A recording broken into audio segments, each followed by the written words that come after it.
Okay, good evening, everyone, or good afternoon. Thank you for joining us today and sharing this time, this approximately 1 hour time with me. My name is Sharon Spivey Eldridge, and I'll be your presenter for today. And we're going to go ahead and get started so that I don't hold you up any longer than I have to. This works as if you look in the chat, I've kind of gave you a little bit of notes to get ready for. If you have questions, I will answer the questions at the close of the presentation so that we don't interrupt the flow of things and everyone will have an opportunity to get their questions answered. We will begin now. Your Q&A questions can be typed in during the presentation. So if you see something that you have a question about, just go ahead and write it down, and I'll bounce over to the Q&A session at the end, because unfortunately, I don't have an assistant for today. So I have to do it all myself. So you bear with me. I'm going to go ahead and get started. Once again, this is a SCORE presentation called How to Apply for a 501c3.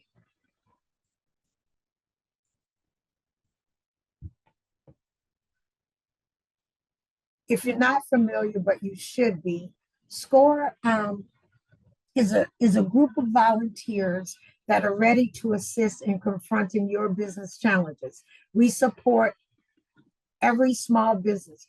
If a large business should call, we don't reject them either. And it's real world experts. In my life and my private life, as well as being a SCORE mentor certified volunteer, I have a business development consulting firm. So we support small businesses as well. All support that you receive from SCORE is free. You simply go to the website. You can find a mentor by clicking on to find a mentor, or you can become a mentor. If you're a professional and you think you can offer some support to SCORE, by all means, please take an opportunity to review some of the things that SCORE is looking for and see if you can support as well. Your time is valuable, we do understand, but if you can support doing an hour or two here and there, some spare time, it would be greatly appreciated. As I said, all of these webinars or anything that SCORE does is free. So this webinar is free. And then there's a bunch of online tools and resources that SCORE can provide. You can find all of this information on the website. If you haven't gone there yet, please take a moment to go and check out the future workshops. You can also browse the library and find out what other tools we have to offer. In any other instructional tools that we have, and I say instructional because we don't, as SCORE representatives and volunteers, we don't actually do the work for you, but we support you through it. We mentor you. You can review all of our programs there, as well as register to get a volunteer in your specific area. So the agenda for today, number one, is having a nonprofit plan, what that means. Questions to ponder. What do you think about what you're doing, and why are you the right person to do it?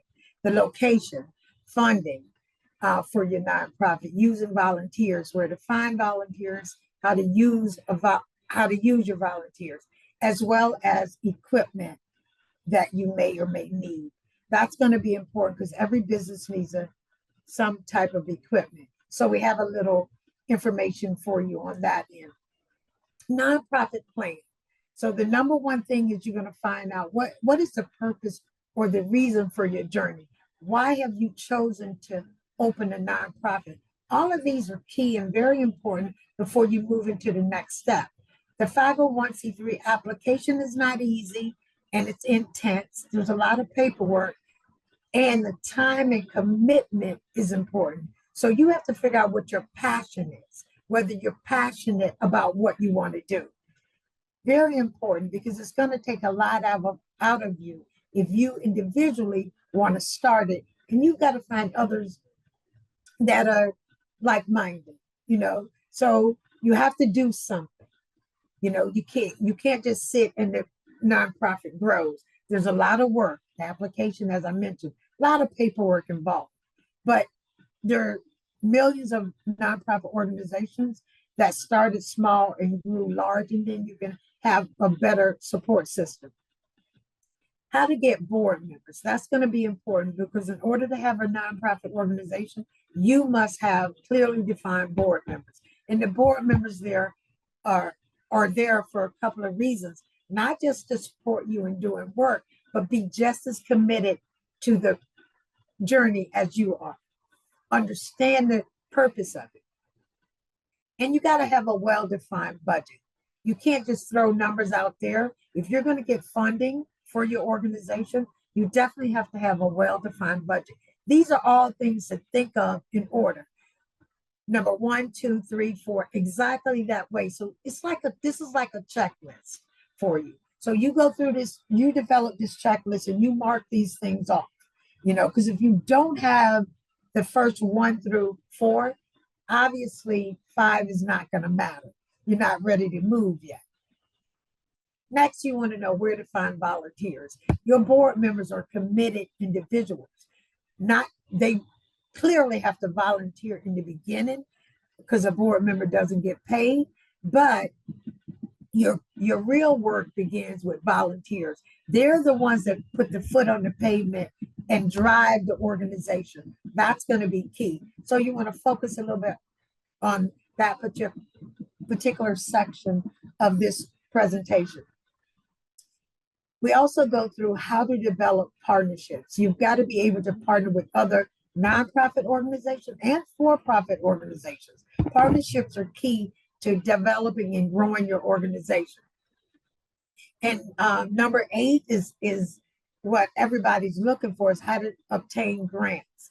So grants are not easy to get, and there's a lot of hands in the pot. So you've got to stand out. You've got to have something unique, a well-developed plan to get a grant. Programs are key. And we're gonna talk a little bit how to publicize and market the services that you provide. Now, you operate this nonprofit the way you would operate a real business. You've got to market yourself, and you've got to have people on your team that are good at that. And how to get licensed providers. In other words, you don't do it all yourself. Your nonprofit organization is an agreement to the community that we're going to find experts to support you in your needs. If it's a psychological thing that you're doing where it's mental health, then you're going to make sure you get a psychiatrist that's on board to volunteer and provide in-kind services for you. So you got to figure out what the community needs. And all of this is in a bucket with a needs assessment. You go out, what is needed in my community? You know, you can't do 5 McDonald's right next to each other and be successful. That's a for-profit business, but the same thing for a nonprofit. You've got to make sure what your community needs. And you've got to assess it. You've got to go out there and think about it, you know. So here's some questions to ponder with that in mind. What services to provide or not provide? What does your community need? How to get board members? What is going to be the process by which you get your board members? Remember, that's one of the key factors on the previous page, is getting board members. What about a budget? So do you understand what a budget means, and will you have to reach out to others to figure out what a budget is and how to create the budget? So that's the focus here. Now that you've done your homework and went through the checklist and you know you want to move forward, these are the next steps. These are the things that complement the items listed on the previous page. Where to find volunteers? How do I get them? Where do I go? What do I do? You know, who do I want? What do I want those volunteers to do? You set it up just like a business. You categorize the different services and who you need for those services. And then how are grants obtained? Think about these things.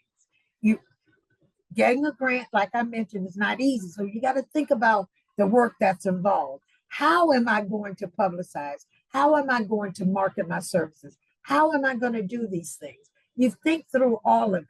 You know these are the things you need. Now you got to think about how you're going to get those and how to get licensed providers. All of those things are important. You know you need it. Now you got to figure out next steps. The next thing to ponder, which is extremely important, is a location. Okay, so a location of a newly formed 501c3 organization should be near public transportation and convenient for participants to come to. If you're going to do a storefront, if you're going to provide services in a clinic, for example, there are lots of nonprofit clinics. If you're going to provide services in a clinic, you have to make sure your clinic meets the neighborhood, right where they are. You've got to be, that's got to be one important factor when you're choosing a storefront. And I say storefront, a clinic, a brick and mortar, you have to be able to be where your participants can have access to the services easily and readily. If a clinic is located on a street that is not in a needs assessed area, it's not going to work.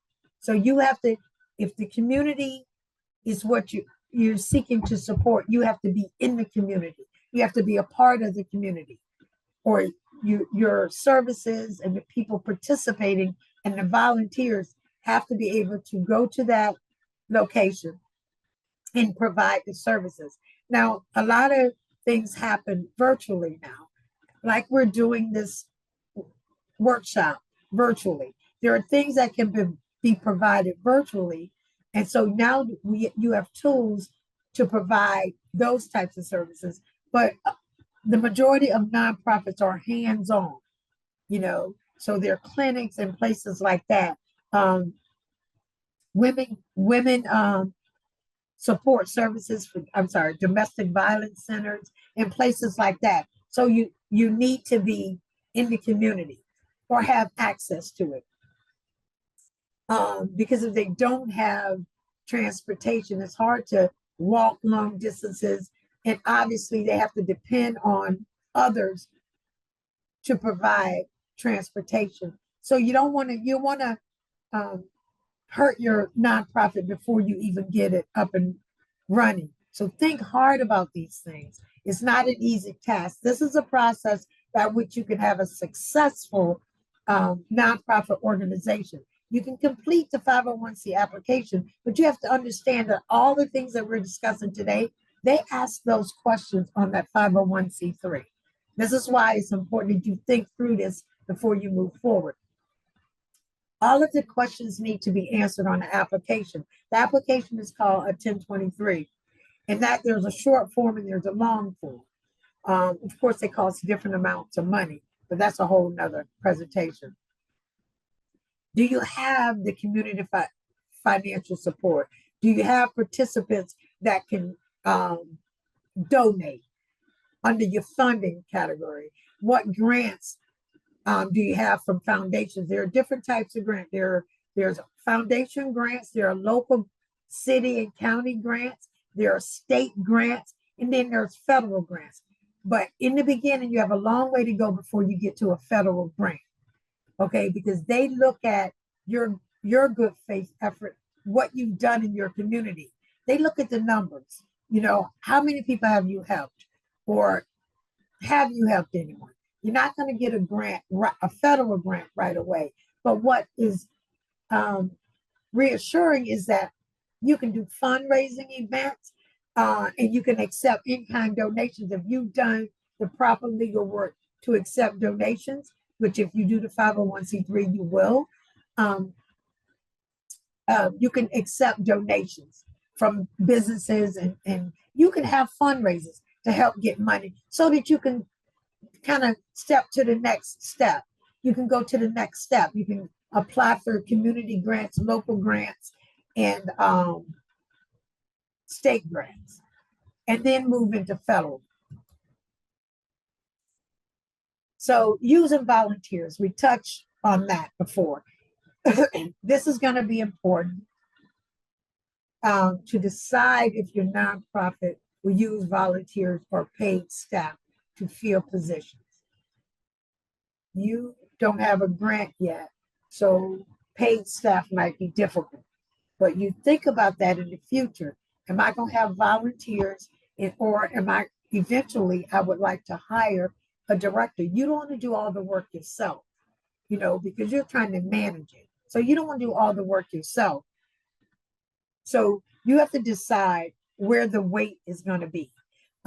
You hiring people are promising them a job, and it's a requirement and an obligation from you to provide that money to them.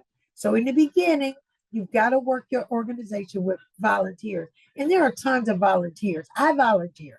Even though I have a job, I volunteer my time. And you'll find lots of, I'm not special. There are lots of people that are committed to the community and a need in the community to help support others. You want to publicize the need for volunteers. So you want to tell everybody, I need volunteers. You want to spread the word. You want to start off doing that. If you're at a meeting or at an event, when you start to chat with others, just chat about what you're doing. If you're ready to present your organization, remember, you're running this like a business. So the marketing is important. Word of mouth is extremely important. People with the same thought process as you will get a grip on volunteering easy. They'll grab it really easy. Otherwise, you can go out. The state and county provide opportunities for you to get volunteers. So investigate these types of things and how you would apply to get it for about, and honestly, there are the Urban Senior Jobs Program. They pay the people. So if you want to offer a paid job, you've got to get your 501c3 set up to, you got to partner with these types of organizations so that they can provide paid employees. You can have volunteers, but you want to complement that with some paid employee if you can set it up with other outside organizations. And this is just a few, but you can do a Google search, and the state obviously can provide those types of things for you. Figure out what you need your volunteers to do. This is important. Think about this thing beforehand, before you even think about filling out an application for a 501c3. Because again, the application is complicated. You make a mistake, you can get denied. So you want to make sure you know what you're in for before you even complete the application. What do you need? Office work, assistance with programs. Remember, programs are going to be key because the application for the 501c3 specifically asks what programs you're going to provide. They don't just give these nonprofit certifications out, or IRS letters, as they're called, to just anybody. So they scrub through what you want to do. What community outreach have you done? They want to know all of these things. And what opportunity for volunteers to move to staff easily. We touched based on that on the previous screen. Get yourself set up.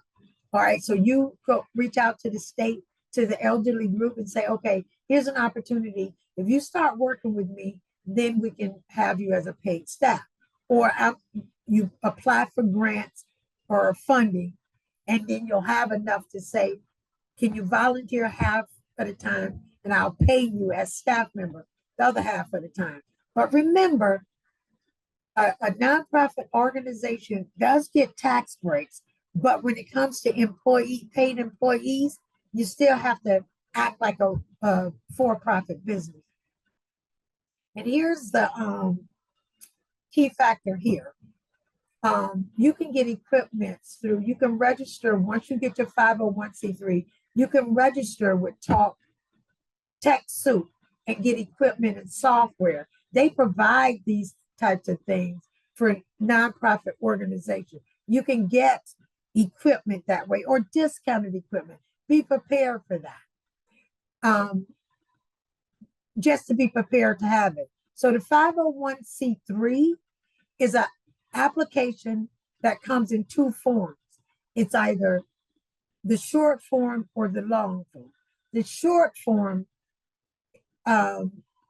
is about $250 to complete the application. It probably takes about, I don't know, maybe I think they estimate about 30 hours. The long application is a 1023 application. That particular application is very intense. Now, I do have a workshop that goes through that one step by step by step to help you get a successful application. But all of this, this presentation is extremely important because you have to do the checklist before you even spend your money. One is $250, the other one is $600. And here's the reason why the $600 is different, mainly, is because the government gets everything out of you right then. They know all about your business. And so you're less likely to receive an audit. That does not mean they won't audit you. It simply means you're less likely because you've given them all the information. As long as you keep renewing every day, every year, you're fine. The other important factor, besides the cost of the 1023 long form, is that it takes more like 3 days to complete, unless you can sit there at that computer. And you can do it online, or you can print it out and submit it. But they prefer you do it online because it's easier for them. So that process is a long time. And all the things that we just went through are things that they're going to ask you for on the long form. It's much more intense, but it's more intense. It takes longer to do. It costs more money, but it's a better process. If you're in a position to pay that fee, then I would encourage you to go ahead and do the long one. The short form is $250. It takes less time to do. It's not as intense and in the weeds as the long form. They're both called the 1023. One is the 1023 EZ. So just like a tax form. And the government doesn't ask as many questions on the EZ form, but you're limited on your ability, how much you can bring in. For example, you can only, and you sign the form agreeing to this. I would not make more than $50,000. Well, you're not dreaming if you want to be locked in to $50,000 raising money. I wouldn't want to be locked into that 50,000. So just in case, you wouldn't be able to accept a check greater than that or a grant greater than that. Because once you complete, I say file your taxes, because it is filing tax work to say we're still doing volunteer work and we're not taking advantage of our 501c3. Even that, at that point, they ask questions about how much money you've made. So there's no way around it, but it is less expensive, and you can redo it, the short form, to convert into the long form that will permit you to ask for and apply for grants greater than that amount. So you agree not to receive more than that, and the in-kind services also count. So when you file your form, your in-kind services count as well. So you have to be careful with the EZ form. The government will accept it because it's their form and it's less expensive. But you got to be careful if you're serious about your organization. Generally, I would recommend that you go with the first step and you say, can I meet all of these items on the checklist? Do I know what I want to do? Do I have the money to apply to fill out the application? Because that's going to be important as well. That's going to be, second to your board of directors. Do I have people that I can trust to be on the board of directors? This particular presentation and all of the items listed will be available to you on the SCORE website. So you can go back through that list and do a checklist for yourself. I can also, if you want, I can send out, a link to this specific presentation. If you're thinking hard about it, I'm a real supporter of nonprofit organizations. I volunteer on a few of them, so that because I know that's what it takes to make the world keep turning, is those that have the ability to take the time to do it, to go ahead and make that move. Like I said, there are any questions that you may have, you can go ahead and type them into the Q&A section. So we do have a question. Okay, does any help from the TechSoup companies go toward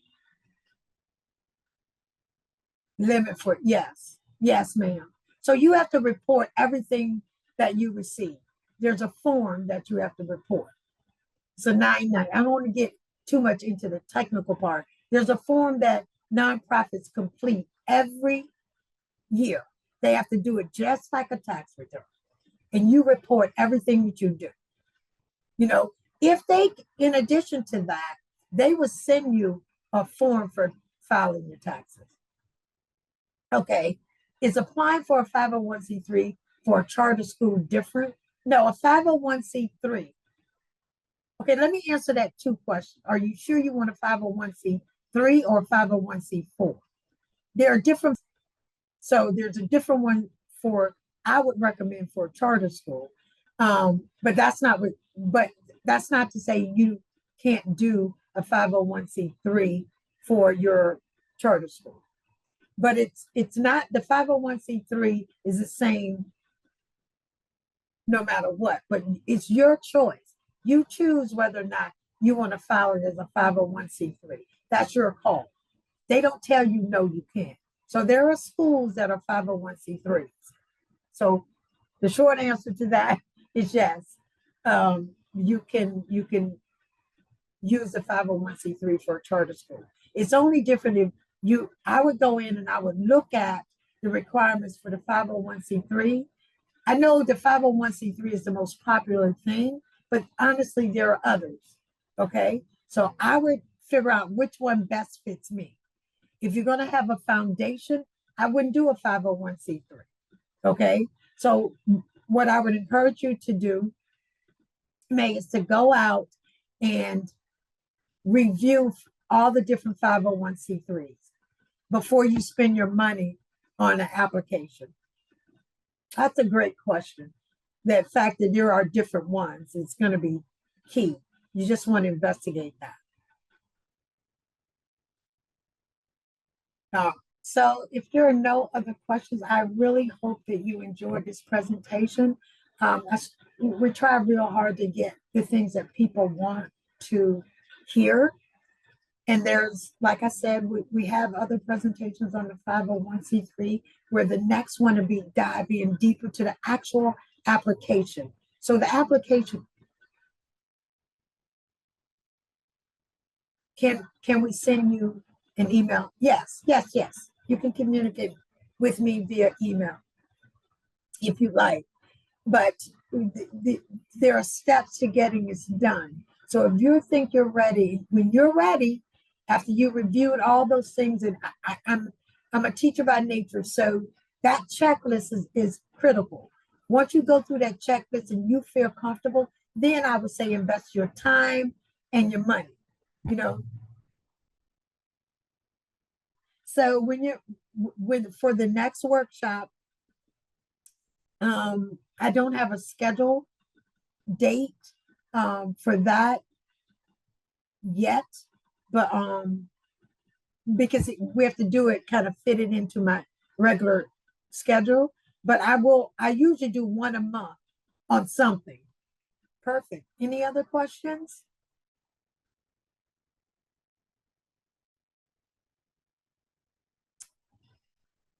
I hope you guys enjoy the rest of your day. Again, I appreciate your time, honestly, because I know in the middle of the day, sometimes it's hard to get a break. Thank you guys. Enjoy the rest of your day.